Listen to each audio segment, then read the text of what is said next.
تصدق إن عام 1934 كانت في المجلات انتقادات للبذخ والبهرجة في هيئة طلاب المدارس؟ أشارت مجلة المصور إن الطلاب بقوا بيلبسوا البدل التفصيل والقمصان الحرير والأحذية المفضلة على أحدث طراز، وكتير منهم كمان بيروحوا مدارسهم بسيارات.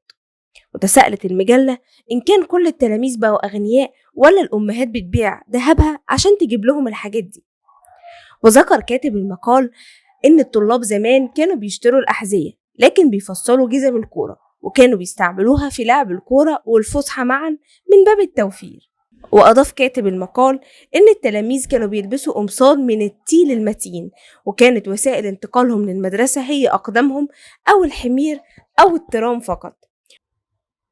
وأكدت المجلة إن التلاميذ قبل عام 1934 كانوا بعيدين عن البهرجة، مش لأن آبائهم بيعانوا من الفقر أو ضيق اليد أو البخل، بالعكس، ولكن لأنهم كانوا بيهتموا بتطبيق تقاليد المدرسة وهي تعليم الطلاب الخشونة لا النعومة.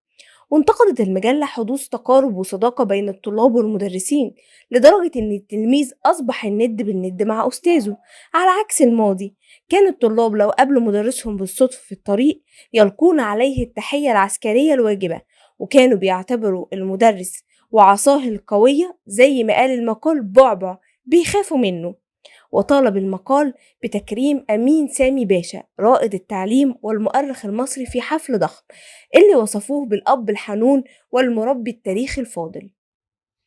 وهو بالمناسبة يوجد حاليا شارع كبير باسمه بيمتد من جاردن سيتي حتى السيدة زينب.